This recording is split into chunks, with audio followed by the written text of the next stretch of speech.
My name is Beatrice Collins. I am 38 years old, a financial consultant who once thought loyalty was enough to keep a family together. I built my career on precision and trust, guiding strangers through life's biggest investments. Yet I failed to see how my own life was quietly being dismantled by the very people I trusted most. The plane's wheels screeched against the wet tarmac at Portland International Airport. Outside, the night was thick with rain, each drop catching the floodlights before shattering on the glass.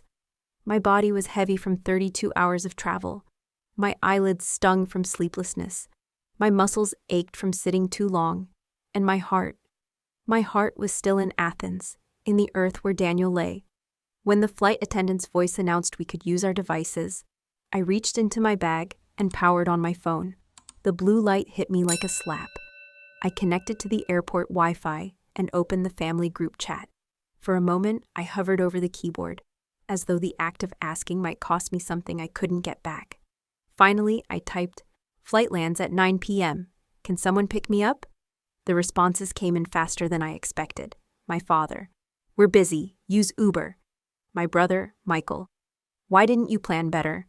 The words were blunt, efficient. No greeting, no question about the trip, no acknowledgement that I had just buried my husband an ocean away. My hand tightened on the phone. I typed back 2 words. It's okay. It was not okay. It was the kind of not okay that takes root in childhood and grows unnoticed until it becomes part of the air you breathe. I had felt it when my 10th birthday cake was left unfinished because Michael's basketball game was more important. I had felt it when my college graduation dinner was canceled last minute. Tonight, it was a familiar weight pressing against my ribs. I slipped the phone into my bag, stood, and followed the slow-moving line of passengers toward the terminal. The arrival hall was a collage of reunions, arms flung wide, voices breaking into laughter, the rustle of gift bags and bouquets. The air smelled of wet coats and burnt espresso. I kept moving, my eyes on the black tile seam running down the center of the floor. When the automatic doors slid open, the cold hit me like a second wind I didn't want. Rain slanted sideways, needling into my jeans, dripping down the back of my collar. The taxi line was short. The driver, a man in a faded baseball cap, popped the trunk without looking at me. Inside the cab, the vinyl seat was slick with condensation. "Address?" he asked, his tone neutral. I gave it, my voice lower than I intended. As the car pulled away from the curb, I leaned my head against the window. The wipers moved in a hypnotic rhythm, clearing and blurring the view in alternating beats. My reflection stared back at me, skin pale, eyes shadowed, lips pressed into a line too thin to hold words. My phone lit up again in my bag. I didn't check. Outside, the city moved past in wet streaks of light and shadow. Inside, the silence was complete. I folded my arms, not from cold, but to hold myself together.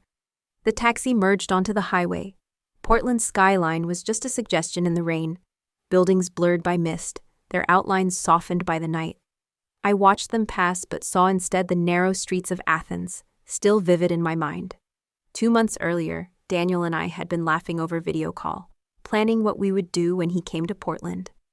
8 hours later, I received the call that changed everything. A brain aneurysm, sudden and irreversible. By the time I reached Athens, he was gone. I buried him where he grew up. The cemetery overlooked the sea, the air thick with salt and the scent of pine from the nearby hills. I pressed flowers into the earth with my own hands, my nails caked with soil, my coat damp from the wind. No family stood beside me. Their absence was explained in a dozen polite excuses. Flights too expensive, schedules too tight. But I knew those words were cover for something deeper. That something had started 2 years earlier, in a quiet coffee shop near my office.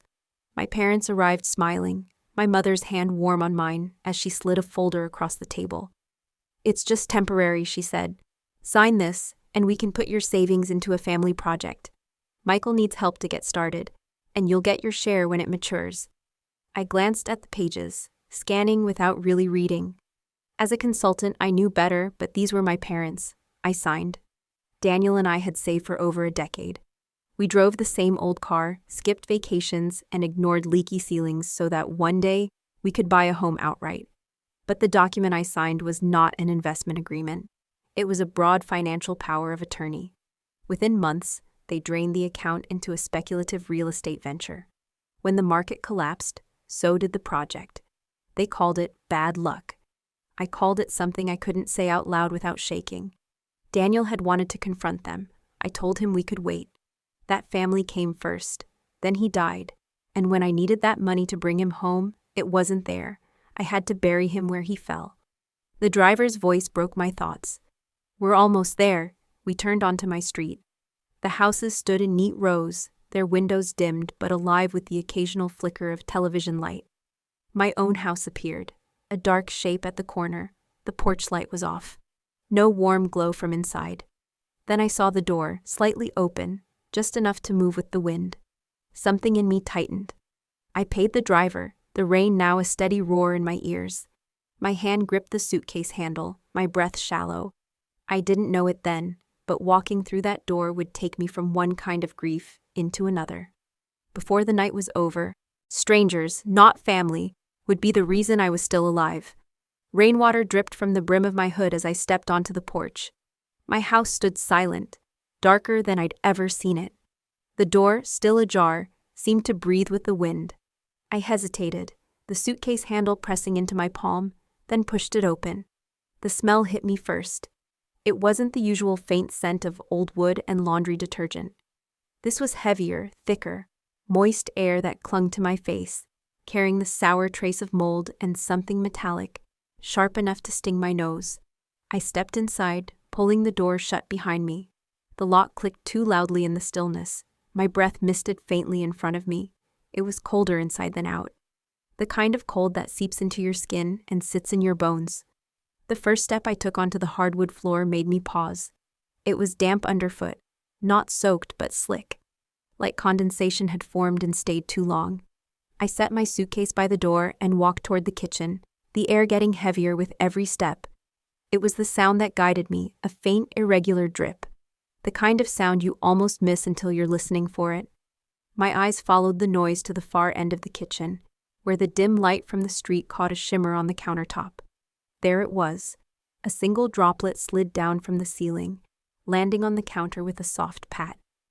Beneath it, a thin stream of water traced a line toward the edge, dripping into a growing pool on the floor. The pool spread unevenly, catching against the grout lines in the tile, slowly pushing toward my bare ankles. I tilted my head up. The ceiling above the leak sagged slightly. The paint bubbled and discolored in wide, bruised patches. In some places, the white had given way to a yellow-brown stain, and near the center, the plaster was splitting into fine hairline cracks. The smell was stronger here, a mix of mildew, wet plaster, and something sharper, almost metallic, that made me swallow hard. I stepped back, my shoes sliding slightly on the wet tile. The cold from the water traveled up through the soles, into my arches, a steady reminder of how deep this had already seeped into the house. I reached for the light switch, but nothing happened. My stomach tightened. I flipped it again. Nothing. I moved to the hallway and tried another. Same result. The only light came from the street lamp outside, filtering through the blinds in pale stripes across the walls. Shadows shifted each time the rain moved the branches outside. I grabbed a towel from the drawer, pressed it against the edge of the counter to stop the water from spilling further, and felt the fabric soak almost instantly. I wrung it out into the sink. The water was ice cold, with a faint metallic tang against my skin. I rubbed my hands against my jeans, but the smell clung to my fingers. A faint creak above me made me freeze. My eyes flicked to the ceiling again. The leak was in the exact spot beneath the upstairs bathroom. I pictured the layout, bathtub to the left, sink to the right. If something was leaking there, it had been going on long enough to saturate the floor. I climbed the stairs slowly, my hand gripping the banister. The wood felt slightly damp, as if the humidity had spread even here. At the top, the hallway carpet was darker near the bathroom door. I knelt, pressing my palm against it.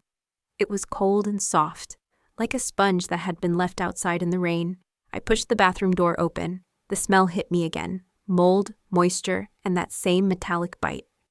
The floor tiles were slick under my shoes. The caulking along the tub had gone dark, curling at the edges. Drops of water clung to the underside of the sink basin, trembling before falling to the floor. I crouched to check under the sink. My fingers brushed the pipe.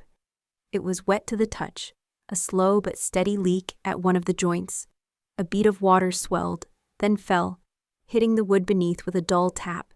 The cabinet floor was warped, the veneer curling upward like dried leaves.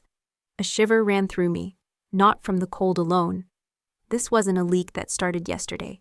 This had been happening for weeks, maybe months, and I hadn't been here to see it. I stood scanning the room. The mirror was fogged despite the cold, a thin layer of condensation that caught the faintest light from the hallway.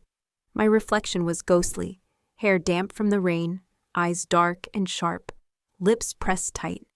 Somewhere in the distance, the wind picked up, rattling the siding. Another creak above me, like a footstep. I turned toward the sound, but the ceiling here was intact. The attic. I had almost forgotten it existed. I backed out of the bathroom, the floor groaning under my weight. In the hallway, the air felt even colder. My breath came in short puffs. My mind tried to settle on the leak, on the repairs, on calling someone in the morning. But a knot was tightening in my stomach, pulling me towards something I couldn't name yet. The smell of rot was no longer just from water damage. There was something else beneath it, faint but undeniable. And it was coming from deeper in the house. I didn't know whether to follow it or turn away. But I already knew, with a kind of quiet certainty, that this was only the beginning. Rain hissed against the siding as I stood in the hall. The smell of wet plaster followed me down the stairs. The drip in the kitchen had quickened. Water licked across the tile like a living thing. I needed the main shutoff. Everything else could wait. The basement door stuck, then released with a groan. Cold air rose up the stairwell, damp and mineral. I switched on my phone flashlight and started down. Each tread was slick. The wood carried a thin sheen. I gripped the rail and went carefully. At the bottom, the concrete was gritty and wet. I swept the light until it found the red handle of the shutoff near the incoming line. I stepped forward. My right foot slid. The sole hit algae-thin slime and skated while my body lunged left. I grabbed for balance. My palm smacked metal. Pain detonated. It was soundless and bright. The jolt tore down my arm like a burning wire, locking my elbow, slamming my teeth. I tasted metal and pennies. My shoulder struck a beam. The world tipped. My head hit a support post. A ring burst behind my eyes, then black. A thin tone pulled me back. A steady, needling note piercing the dark. The flashlight had died. I lay on my side, cheek against cold concrete. The tone split into two sounds. A relentless alarm from the carbon monoxide detector and a deeper chirp near the furnace. Every inhale scraped my throat. I rolled to my back and blinked until shapes returned.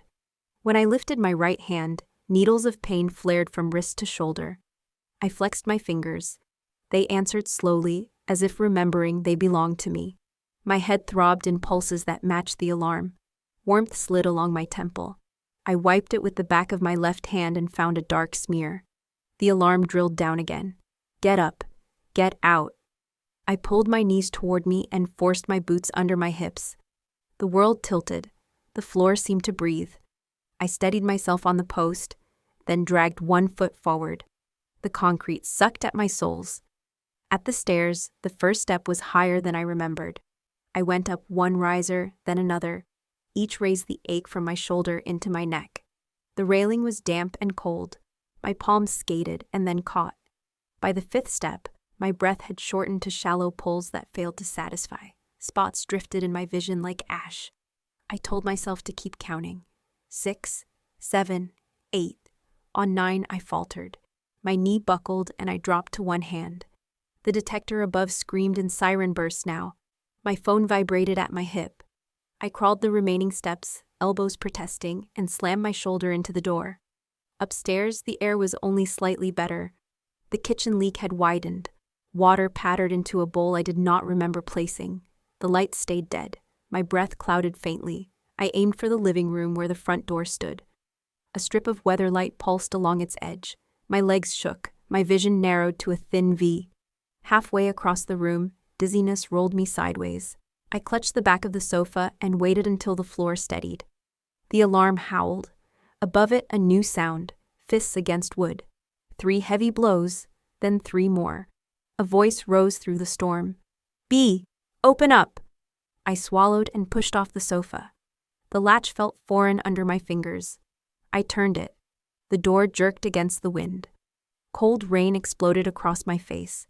A figure stood on the porch beneath a hood. Clara from across the street, eyes wide, hand raised for another knock. I tried to speak and managed only a rasp. She reached for me, one arm around my shoulders, the other angling me out onto the porch where the air tasted like wet stone, instead of exhaust. The alarm fell behind us, muffled by wind and rain. My knees gave. She caught me before I slid to the boards. "Stay with me," she said. I called 911. Lights flashed nearby. Rain blew sideways across the porch as Clara steadied me. The alarm still screamed inside. She wedged her shoulder under mine and guided me to the bench. She pulled a phone from her pocket and held it to her ear. 911, what is your emergency? The dispatcher asked. Possible carbon monoxide exposure, Clara said. Victim is conscious but disoriented. Water leak and electrical hazard inside. Address is 32 Sycamore, white siding, corner lot. She ended the call and drew a fleece from under her raincoat. It smelled of cedar and clean laundry. She wrapped it around my shoulders, tucking the edges beneath my arms. Warmth moved in slowly, like sunlight sneaking past a curtain. My hands stopped shaking, my jaw unclenched. Stay with me, B, she said. Breathe in, breathe out. The porch air was cold but clean. Rain sharpened every scent, wet leaves and asphalt. Each inhale scraped my throat, then eased as the blanket trapped heat. How did you know? I asked. Water was running down your steps, she said. Then I heard the alarm. I called. No answer. Figured I would knock until you opened. She glanced into the dark doorway. Anyone else inside? I shook my head. Sirens began as a hum, then swelled into a wail. Red washed over the rain, over the porch, over my hands where the blanket left a gap. An ambulance stopped at the curb. A fire engine pulled behind it. Lights strobed against the windows until the glass glowed. 2 firefighters took the steps in long strides. Air monitors clipped to their coats. A paramedic followed with kit bag. Name, he asked. Beatrice Collins, I said. Age 38. He clipped a pulse oximeter to my finger. The plastic bit felt icy. Chest pain, dizziness, nausea. Dizziness, arm pain, head pain, I said. Electric shock in the basement. He nodded, wrapping a cuff around my bicep. Another paramedic draped a heavier blanket across my lap. Oxygen, she said, settling a mask over my nose and mouth. Cool air flooded in. The ache in my chest eased. Inside, a monitor chirped. CO is elevated, a firefighter called. Shutting gas, ventilating now. The alarm's pitch shifted as windows opened. Clara kept one hand on my shoulder. She stood close enough to steady me, yet far enough to give the crew space. Do you want me to call someone? The medic asked. The truthful answer rose and broke. I shook my head. I am here, Clara said. I will follow the rig and bring clothes. The firefighter returned, water streaking his helmet. Pooling near the electrical panel, furnace compromised. Good thing you got her out. Clara nodded, accepting it like a report. We need identification, the medic said. My phone vibrated under the blanket. I unlocked it. The family chat filled the screen. The last line stared back. It's okay. He glanced long enough to read my name and handed it back. My license went into a pouch on his vest. We will run another set of vitals in the unit. They lifted me carefully, guided me down the steps, and settled me onto the stretcher. The wheels locked with a click. As we rolled toward the ambulance, I saw neighbors framed in windows, faces pale behind reflection. Red light painted their curtains. Rain threw glitter across the street. Inside the rig, the world narrowed to beeps and measured voices. The medic secured the oxygen. A probe warmed against my temple. You took a head hit, he said. We will monitor for a concussion. He examined my right hand. Faint ladder marks crossed my palm. We will flush and dress that. He taped gauze gently. Through the open doors, Clara spoke with a firefighter, gesturing toward my house. He pointed at his monitor and nodded. Her hood slipped. Rain streaked her hair against her cheek. She pushed it back, looked at me, and lifted her hand. Not a wave. A quiet signal that said, "I am here." A camera flash bloomed from across the street. A teenager with a phone capturing the lights. The medic shut the doors. The storm became a soft drum on the roof. The siren rose. The stretcher clicked into its rail. I tightened my grip on the blanket and let the oxygen do its work. Clara's steadiness held in my mind like a warm lantern. In a night when family offered distance and noise, a neighbor had given me something simple and rare. She had shown up. By the time the ER cleared me to leave, the rain had stopped. The streets outside gleamed under street lamps, every puddle a mirror.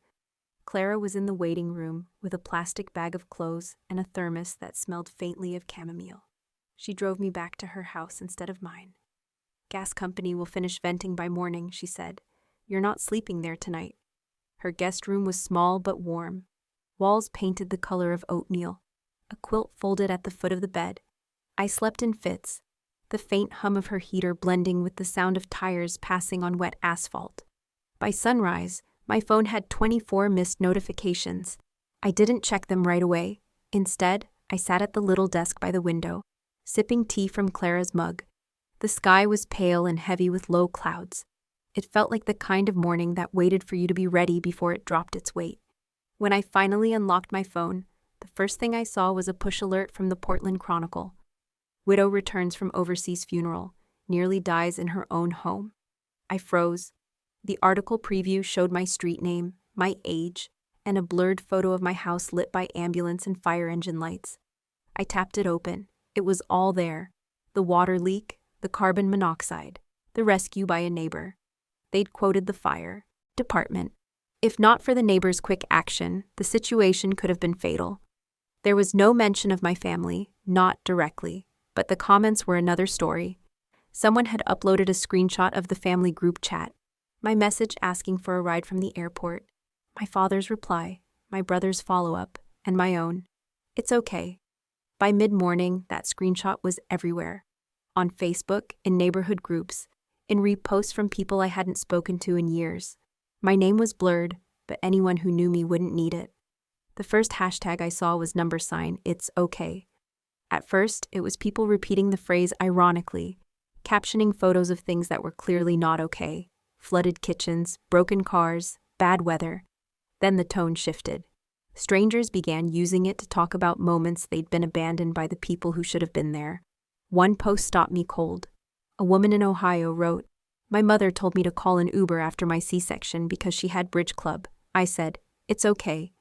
It wasn't, not for a long time. "It's okay." The words blurred for a second before I blinked them clear. It was surreal, watching my private humiliation become a shorthand for pain that had nothing to do with me, and everything to do with me. Clara appeared in the doorway with 2 mugs. "You've seen it, huh?" she asked. I nodded. "Guess you've gone viral," she said softly. She set the mug beside me, steam curling up between us. The Chronicle article had been picked up by a regional news site. Their version included a short interview clip with one of the firefighters, who mentioned family living out of state, and no relatives on scene. It wasn't wrong, but it wasn't the truth either. In the middle of scrolling, my phone rang. The caller ID showed my father's name. I stared at it until it went to voicemail. 30 seconds later, a text arrived. "We need to talk about what people are saying." No question about how I felt. No acknowledgement of what had happened. Just control. Even now. Another text followed from my brother. "Why is our family chat online? This is private." As if the problem was the exposure, not the words themselves. I didn't respond. My thumb hovered over the keyboard, but I locked the phone and set it face down. Clara didn't press. She sat in the chair opposite me, her hands wrapped around her own mug. By early afternoon, local TV stations had picked up the story. One segment showed the same red and blue-lit photo of my porch and added a still from the group chat.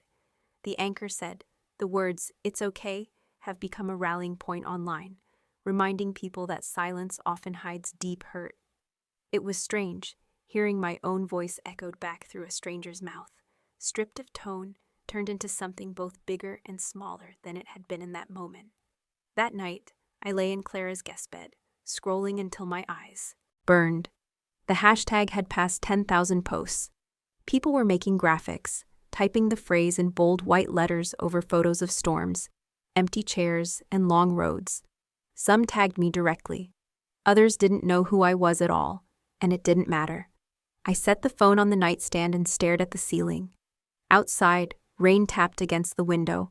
My words had left my mouth, traveled through my fingers, and landed in a world I couldn't control. But in the space between my father's silence and Clara's presence, I felt something shift. It wasn't okay, not for a long time. And maybe saying that out loud, one way or another, was the first step to making it so. Morning light filtered through Clara's blinds when the memory began to unspool, not as one scene, but as a string of choices that taught me where I stood. The news hummed on my phone, yet what I kept hearing was my mother's voice from years earlier, calm as porcelain. Your brother needs it more. I was 18, packing for college with a scholarship letter taped to my door. The award covered tuition and books and a modest stipend. It did not cover the housing deposit or the cost of moving across the state. I had saved from a grocery job.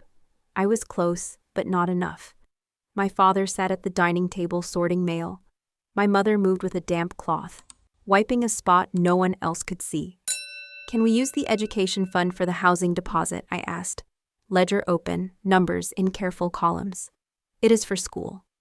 My father did not look up. Which fund? He said. We had one. My grandparents had started it when I was born, jacketed in a folder with both our names on the tab. My mother folded her hands.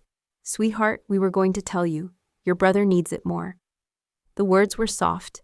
They landed like a hammer. The deposit is due Friday. Michael's camp fee is due Wednesday, she said.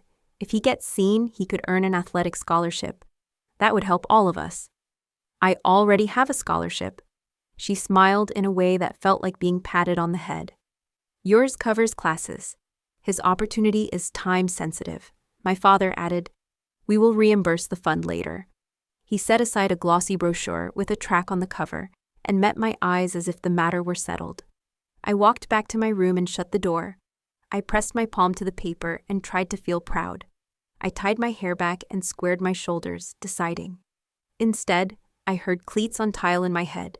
A whistle, the world arranging itself around one boy's schedule. By Thursday, I had sold the good bike Daniel would one day replace with a second-hand model from a yard sale, long before we were a we. I took an extra shift at the grocery store. I asked my English teacher if the school had emergency funds. She handed me a list of numbers and squeezed my shoulder in the hallway. The deposit went through. I moved into a room with cinder block walls and a window facing a maple tree. I bought a single plate, a single mug, and a single pan, then wrote my budget in pencil and taped it above my desk. I called home on Sundays. The conversations were short. How are classes? How is the team? When I mentioned a job at the library, my mother said it was good practice. When I mentioned the hours, she said exercise might clear my head. In October, I took the bus home for Michael's game. The bleachers smelled like rain and metal. My parents beamed when he scored. After the game, my mother reached for her purse. We will take the team out to celebrate. You have bus fare, right? I had exactly enough for the ride back and a cup of coffee I did not buy. That winter, my father mailed a check to the bursar drawn from the shared fund. The memo line read supplies. The amount covered new cleats and a training camp registration. When I called, my mother sighed and promised it would be sorted. It never was. I learned to stretch dollars thin as paper. I learned to keep a ledger like a lifeline. On nights I studied late, I unfolded the scholarship letter and let its crisp edges remind me I had earned at least one thing no one could take.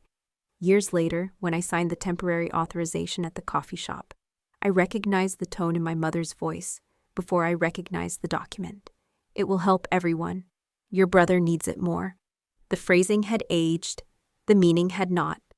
I put pen to paper anyway because I had been trained to believe my future could wait. Lying in Clara's guest room, I watched a strip of sun push through the clouds and spill across the quilt.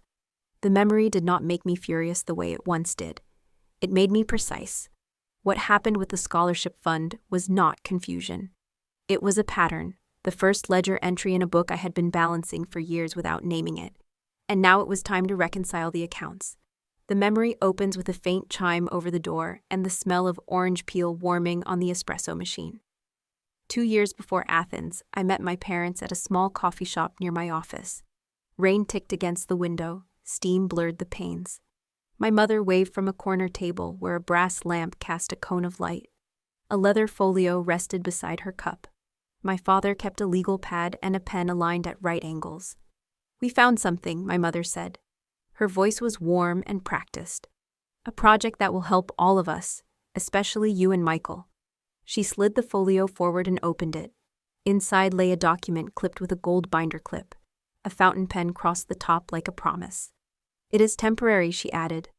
"A narrow authorization so we can deploy your savings quickly. Timing matters. We will roll it back as soon as the property closes." Her hand settled over mine. Cool palm, one gentle stroke of her thumb. It felt like comfort and pressure at once. My father tapped a paragraph. "See, limited scope, real estate. Only, we cannot touch anything else." He gave the old reassuring smile from my report card days. I lifted the pen. It was heavy and balanced, the kind Daniel liked to admire in stationery shops.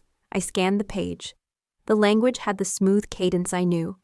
Agency, authority, execution. "Michael has a window," my mother said. "If we move now, he can buy into a development at cost. He needs an anchor investor to unlock the tranche. You will own your percentage. The family will grow together. Family, grow together." The phrases landed like coins. I thought of the education fund that became cleats and camp fees. The roof Daniel and I planned to replace. The 5-year timeline taped to our fridge. The pen warmed in my grip. "Let me take this home and read it," I said. My father's smile cooled. "The window closes Friday," he replied. My mother traced the ridge of my knuckle. "We would not ask if it were not safe," she said. "It helps everyone." I read again. I saw what I wanted. Narrow, temporary, revocable. I did not see the cross-reference that broadened limited in an appendix. I did not see the clause that let a managing member reallocate assets inside the project structure. I signed. The pen slid smoothly. My name looked final. My mother exhaled, then pressed my hand between both of hers. My father capped the pen and slid the document into the folio with ceremonial care. "You will not regret this," he said. "We will send monthly updates." For a while, updates arrived, polished and thin, bullet points about permits and anchor tenants. When I asked for statements, my father sent a 1-page summary and a note that a fuller packet would follow. It did not. Then Daniel collapsed in Athens. The days after were measured by flights and hospital rounds. I did not check accounts. After the funeral, I sat at a borrowed desk above a bakery that smelled like honey and opened my laptop. I logged in. The screen was spare, not a trench, but a plane scraped clean. Transfers marched down the ledger, each tagged with the project's initials, each authorized under the instrument I had signed. 12 months, then 18, then 22. Balance, 0. I called my mother. She answered on the second ring, relief in her voice. When I asked about the withdrawals, she said, "The timing was terrible. The market dipped. We had to reallocate to protect you." When I asked where the money sat now, she said, "Inside the structure." When I asked for statements, she said, "Your father handles those." My father returned the call within minutes. "We are down on paper, not in reality," he said. "The project needs runway. We provided it. You understand capital cycles." "Send the agreements," I said. He sent PDFs with missing schedules and a pro forma assuming rents the neighborhood had never supported. He sent optimism printed as certainty. I closed the laptop and stared at the bakery wall until the mixer started again. I could finally name what I had refused. This was not bad luck. It was a choice secured with my consent. Affection used like collateral. Urgency used like leverage. When I flew home, I thought I could unwind the harm. Standing on my porch, I understood the work ahead. The authorization might be legal. The betrayal was moral. Both would have to be addressed. One with documents and courtrooms. the other in the part of me that still wanted to believe they would have chosen differently if I had read more slowly and said no. And time, slowly. The ER smelled like antiseptic and lemon polish. A cuff had left a faint ring on my arm. A narrow bandage crossed my temple. I lay propped on a short bed while a monitor traced my pulse in small beeps. Clara had stepped out to speak with a nurse. Cool air murmured from the ceiling vents. Footsteps approached. My mother's perfume arrived first. White floral, powdery, exact. She swept in with my father and Michael. Their coats were wet, their faces arranged into concern.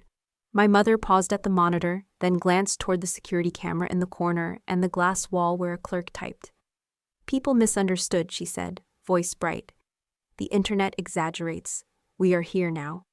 My father set a hand on the footboard like a man taking a podium. We came as soon as we could. Traffic was brutal. Michael hovered with his phone turned face down. The doctor says mild electrical injury, a concussion, and carbon monoxide exposure, I said. They are keeping me for observation. That alarm, my mother answered, a touch theatrical. So frightening. You should be more careful with maintenance. She smoothed the blanket, her fingers pressed in a way that said perform for the room. I looked at Michael. How did you hear? Group chat, then an article, then TV, he said. Bia, the screenshot is everywhere. My father lowered his voice, the negotiation tone. We need to address the narrative before it hardens. The optics are not fair. The optics, I said. The monitor ticked on. I asked for a ride. You told me to use a car service. I came home to a leak, a shock, and gas. A neighbor pulled me out. That is the narrative. My mother's gaze darted to the camera again before she arranged a softer smile. Context matters. Your message sounded abrupt. We assumed you had transportation, as any professional would. And the news. People love a headline.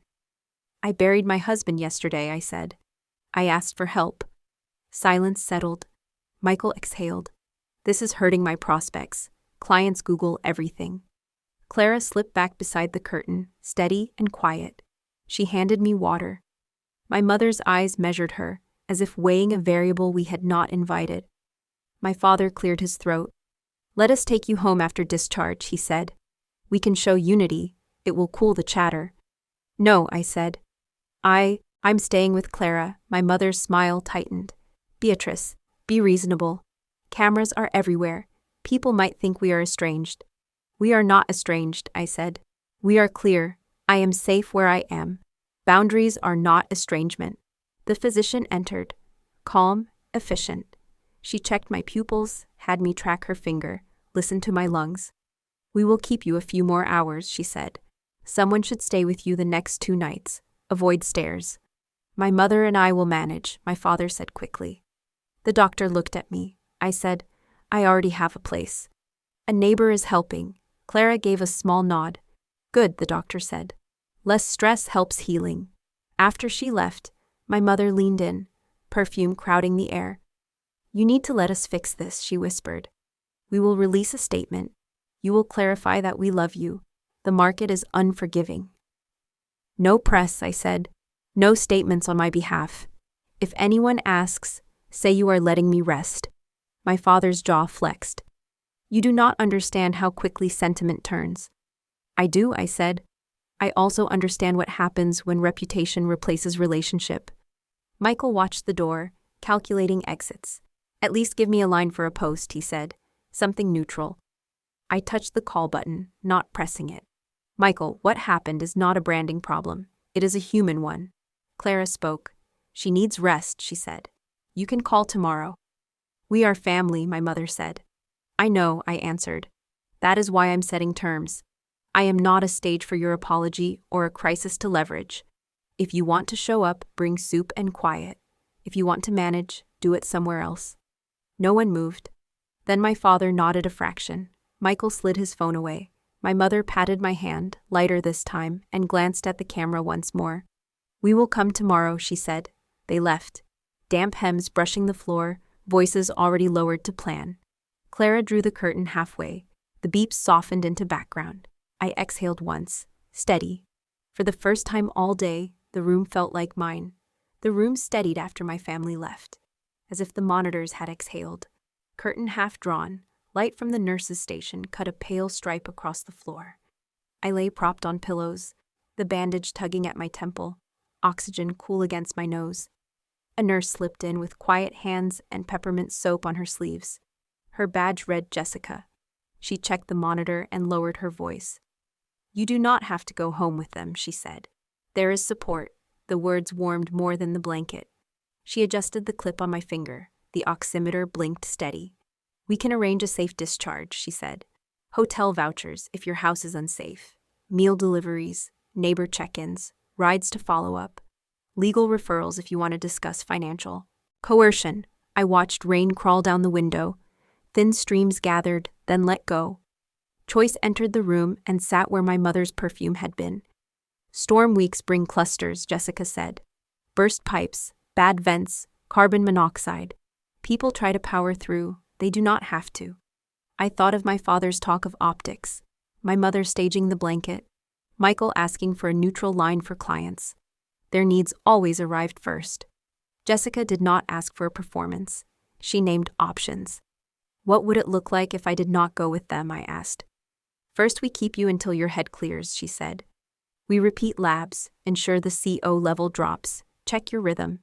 Then we discharge to a location you choose. If you stay with your neighbor, we document it and set transport. If you prefer a hotel, we can request one near your clinic. No statements, no drama, just care." She set a slim folder on the tray. After storm resources, financial counseling and legal aid, community volunteers.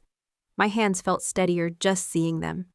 "I am not sure about legal anything," I said. "That is fine," she said. "You have choices. You are not obligated to manage anyone's feelings. Rest first. Decide from clear ground." Clear ground. The phrase clicked like a latch.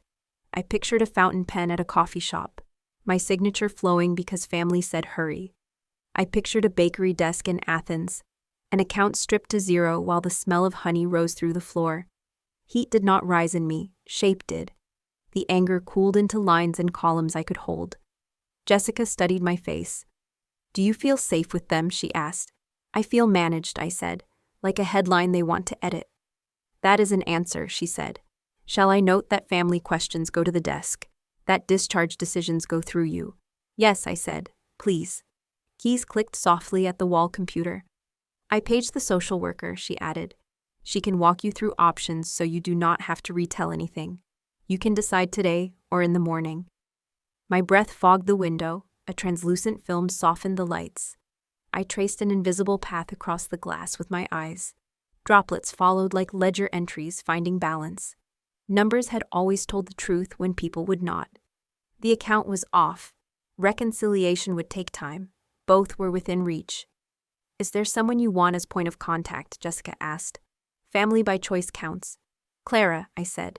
"Across the street." "I will add her," the nurse said.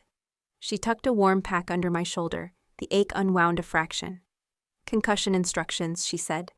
"Low light tonight, fluids, no screens if the headache climbs. If thoughts start racing, write one line. Stop, breathe, then another line. Control what you can. Let us handle the rest. Control what you can." It settled next to clear ground. I nodded. I would sleep at Clara's. In the morning, I would call Daniel's attorney, request the original instrument and every transfer, ask the fire crew for its incident report, lay the facts like currency on a counter, count twice, act once. No rage, no spectacle, only precision and law. Jessica squeezed my wrist. "Good," she said. "You are in charge."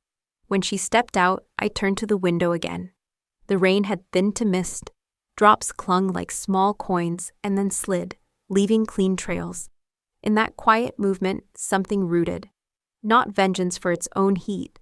A plan shaped by boundaries, patience, and the refusal to be used again. Jessica's discharge plan moved efficiently. By noon the next day, I was on Clara's couch with a legal pad, ice on my shoulder, and the resolve of someone done asking permission. I called Daniel's attorney, Mark Alvarez. I gave him the short version. He asked 3 questions, none about feelings, all about documents. "Email me the power of attorney you signed. Every bank statement from the last 2 years. and any communication that references a project structure, he said. I will start a preservation letter today. Clara brewed coffee. I opened my laptop and pulled records. The folder tree felt like an X-ray of the last 2 years. PDFs stacked by month. I forwarded the instrument from the coffee shop. The notarized signature glared at me from the corner like a bruise. Then statements. Transfers coded with initials that once looked like progress. Now they read like siphons. Mark looped in a forensic accountant, Priya Shah. She wrote in bullet points so clean they cut. We will reconcile inflows and outflows, trace through LLCs, compare to county filings, flag related party payments, she said. Do not confront anyone. Let paper talk first. Paper talked fast. By late afternoon, Priya had mapped a lattice of entities. Sycamore Ridge LLC, Meadow Point Holdings, a management company where my father served as manager and Michael as member. Funds moved in concentric circles. My savings entered as capital contribution, then left as development advance, then resurfaced as consulting fee. Some payments landed in a corporate card Michael used for restaurants, flights, and a car lease. I felt the old heat climb and then flatten into purpose. Who else funded this? I asked. Priya cross-referenced deposit memos with lines that mentioned family names. Your Aunt Margaret, a small trust for your cousin Lena, and a custodial account that looks like it belongs to Uncle Ray's son, she said. Amounts vary. Pattern does not. Layered stakes clicked into place. This was bigger than my account. Mark moved quickly. We will send preservation letters to the banks and registered agents. File a UCC search. Request the fire department's report. And get your hospital record to document harm, he said. We will also request the notary journal. I want to see who appeared. And when. I scanned my email archive for the monthly updates my father sent. They were glossy, vague, and oddly identical. Priya ran them through metadata. The files shared the same creation date months apart. A paragraph promised pre-leasing at rates the neighborhood never supported. Misrepresentation if used to solicit funds, she said. We built a timeline, the coffee shop meeting, the first transfer, the day Daniel collapsed, the airport night, the rescue. Mark drafted a demand letter that read like a scalpel. It cited breach of fiduciary duty, conversion, unjust enrichment, accounting, constructive trust. He attached an exhibit list, bank ledgers, county records, credit card summaries, emails, the power of attorney. He closed with a deadline and a promise to file. Clara watched me compile. Do you want me at the meeting? She asked. I nodded. Her presence steadied the table. Before we sent anything, I called Aunt Margaret. She answered with the careful brightness people use when they expect a sales pitch. When I said I needed to talk about her investment with Dad, the brightness cracked. He said it was safe, she whispered. He said it was for the family, for Michael's start. The line went quiet, then a sigh. Your mother asked me not to call you, said you were grieving. I told her what we had found. She did not cry, she made a list. Send me the letter, she said. I will add my name. Lena texted from a number I barely recognized. Is the scholarship fund gone? She asked. My tuition payment bounced. I closed my eyes. The ledger widened. I promised her we were moving. By nightfall, Mark had filed a litigation hold. Priya had requested copies of every vendor invoice, and I had written 3 lines Jessica would have approved. Breathe, count, act once. We scheduled a morning meeting at Mark's office, a place where facts replaced performance. I printed the demand packet and slid it into a folder. The last page was a checklist Clara had typed for me. Medicine reminders, follow-up appointments, notes to ask the furnace inspector. She added 1 line in her neat script. You are not alone. I set the folder on the table and looked out Clara's window. The rain had cleared, streetlights burned clean circles on the pavement. For years I had treated love like a contingency. Now I would treat harm like a ledger. The numbers would speak. The law would translate. And I would stand in the middle, steady as a column, until the balance matched the truth. Late the next afternoon, my parents sent an invitation. Sunday dinner, just us, a chance to clear the air. I told Clara where I was going. She said she would park down the block. I did not argue. Their dining room looked staged. Candles in crystal holders, linen napkins folded like fans, the good china with a thin gold rim. A roast steamed on a platter. Rosemary perfumed the room. My mother kissed my cheek without touching skin. My father pulled out a chair as if this were any other Sunday. "Let's talk like adults," he said. "No social media, no drama, just family." I sat. My brother hovered, sleeves rolled. "Clients are asking questions," he said. "A statement would help." "I am not issuing statements," I said. "I am here to hear your explanation." My mother poured wine I would not drink. "Everything has been misunderstood," she said. "The project is real. The timing was unfortunate. You will see returns if you give it room." "Where are the escrow records?" I asked. "Vendor invoices, rent rolls, bank reconciliations."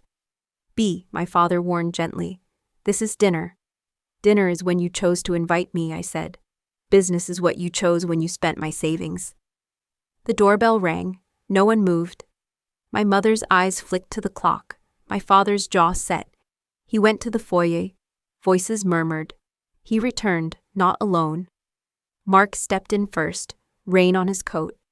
Behind him came a process server and a state investigator with a badge at her belt. "Mr. and Mrs. Collins," Mark said. "I represent your daughter. You are being served with a temporary restraining order, a notice of preservation, and a writ of attachment relating to assets held by Sycamore Ridge, LLC, Meadow Point Holdings, and associated accounts." He placed packets on the table, each sealed with tabs. My mother's hand slipped from her glass. She sat without meaning to. Michael's mouth opened. No sound arrived. "This is outrageous," my father said, reaching for the top packet. The investigator kept it under her palm, tone courteous and unyielding. "Service acknowledged," she said.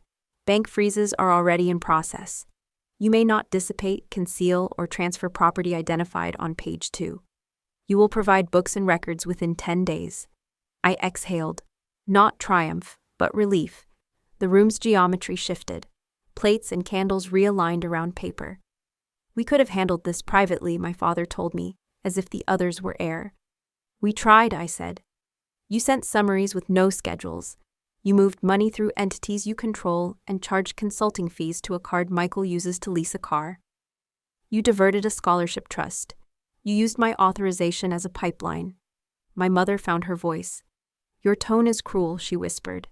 "We did what we had to do for family." The investigator lifted a page.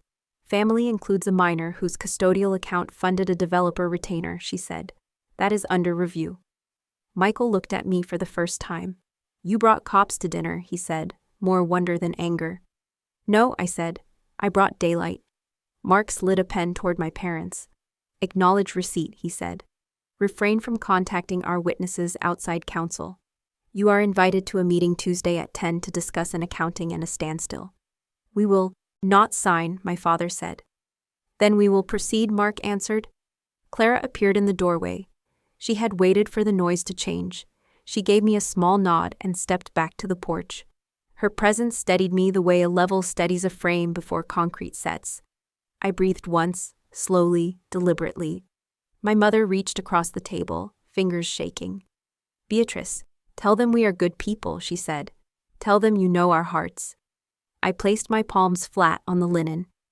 "I know your choices," I said. "Hearts can explain. Records will decide." The investigator gathered signatures. The process server recorded time and names. Candles guttered as the front door opened to let them out. Rosemary steam mingled with cold air. When the door closed, my father gripped the chair back. "You have humiliated us," he said. "I have established boundaries," I said. Humiliation is what secrecy feels when it meets consequence. Michael rubbed his forehead. "What happens now?" "Discovery, depositions, restitution," I said. "And dinner is getting cold." I stood. The chair legs brushed the rug with a small sigh. The packets lay like a new place setting. Knives of paper, plates of proof. I walked to the door where Clara waited. Umbrella open, the street silver with rain. I stepped into the night and felt the air change. Heavier with weather, lighter with truth. The courtroom smelled faintly of varnish and paper. Light slanted through high windows, falling across stacks of binders on our table. I sat beside Mark, spine straight, hands still. Across the aisle, my parents and Michael whispered to their attorneys, eyes darting between the exhibits and the gallery where relatives and neighbors sat. The clerk called the case. The judge entered, robes shifting with each step. We stood, then sat when he signaled. Opening statements came first. Mark's voice was measured, unhurried, threading dates and amounts into a quiet narrative. "This is not about a failed business," he said. "It is about the systematic diversion of entrusted funds for personal use, under the guise of family trust." We began with the documents. Priya took the stand, swore in, and walked the court through ledgers projected on a screen. A red arrow traced transfers from my account into Sycamore Ridge LLC, then out within 48 hours to a personal credit card. Statements appeared, showing airline charges to Maui, dinners at steakhouses, luxury clothing purchases. Michael's signature on the receipts left no room for speculation. Mark asked, "Were any of these charges related to the stated purpose of the investment?" Priya answered, "No. They are personal expenses unrelated to development or business operations." Then came the emails, my father assuring Aunt Margaret that her funds were fully secure in escrow, even as the account balance read $3. He promised pre-leased units and groundbreaking, dates that never existed. Priya pointed to metadata showing the updates were all drafted months in advance, recycled with only minor changes in date and address. Michael's turn came. He shifted in the witness chair, adjusting his tie. Mark handed him a statement with a $9,200 watch purchase. "Is this yours?" Mark asked. Michael hesitated. "Yes." "Paid for using the joint investment account?" Michael's lawyer objected. Overruled. "Yes," Michael admitted, voice low. The gallery murmured. The judge tapped his pen for silence. When my parents took the stand, their strategy was different. My mother leaned into the idea of sacrifice. "We did what we thought was necessary to keep the family together," she said. "We planned to repay her when the project succeeded." Mark didn't raise his voice. "Mrs. Collins, were you aware that the funds were used to lease a BMW registered to your son?" Her pause was brief, but telling. "Yes." By the end of the second day, the record was complete. Bank statements, property records, notary journals, testimony from other relatives whose funds were drained. The judge's ruling came without delay. Breach of fiduciary duty, conversion, unjust enrichment. He ordered restitution of the principal with interest, punitive damages for willful misconduct, and the imposition of a constructive trust on certain properties. As the words settled, my father's shoulders sank. My mother's hands clutched the table edge. Michael stared straight ahead, face pale. I didn't smile, I breathed. Justice here was not theater. It was arithmetic applied to betrayal. The settlement arrived in installments, each one a confirmation that the paper weight of judgment had turned into tangible means. I opened a separate account, not in my name alone, but in the name of the Daniel Collins Foundation. Its mission was simple: provide emergency grants to widows facing sudden financial hardship, especially those entangled in family-controlled funds. I met Clara at the bank to sign the founding documents. She sat beside me, hair still damp from the morning rain, reading each clause before I initialed. "You're building something that outlives this mess," she said. "That's the difference."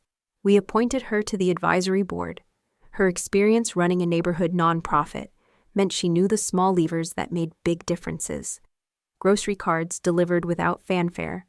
Rent covered just before eviction notices landed. Utility bills paid quietly, so lights stayed on. The first grant went to a woman named Teresa, whose in-laws had frozen her access to the joint account after her husband's death. She arrived at our small office, shoulders tight, voice wary. I handed her the check, explained the foundation's mission, and told her she owed us nothing except to take care of herself. Her eyes filled, and for a moment, I saw my own reflection from months before, uncertain, hollow, but still. Standing, word spread in the local paper. Widow turns restitution into lifeline for others. The same outlet that had run the rescue story now ran photos of our ribbon cutting, Clara beside me, volunteers behind us.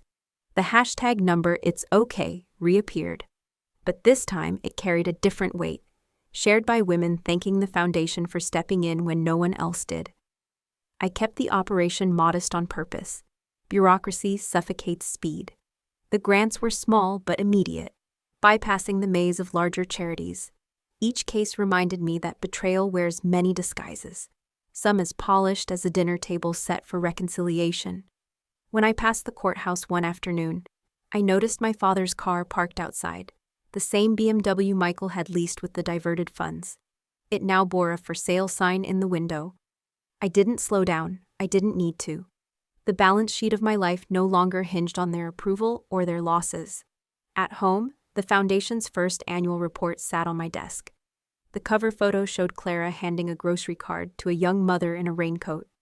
I flipped to the back page where a quote from Daniel rested in print. "We measure love by what we protect." That night, I walked to the waterfront.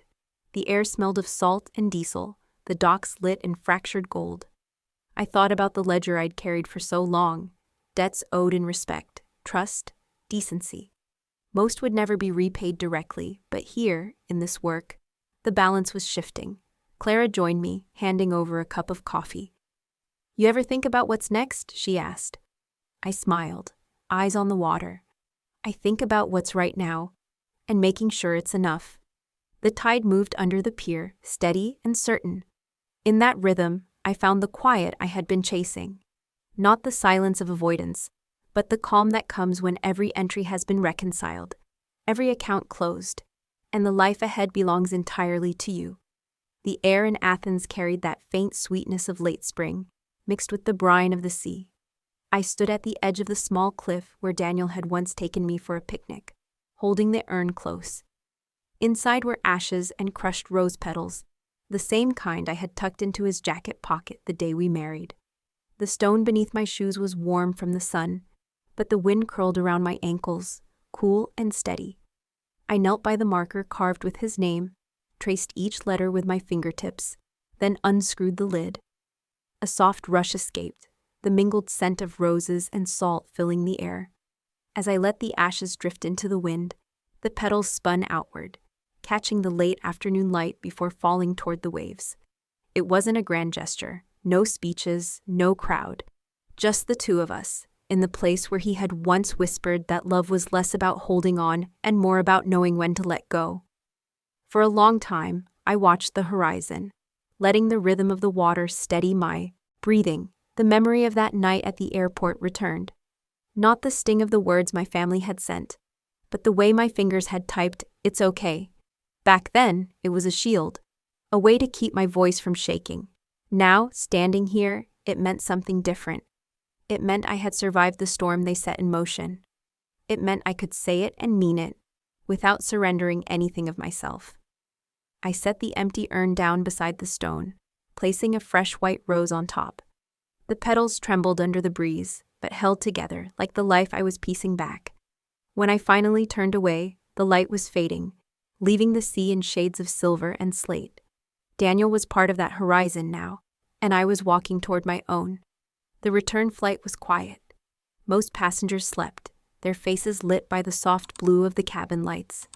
I spent the hours staring at the clouds below, thinking of the Foundation's first year, of the people whose lives had shifted because someone answered their call for help.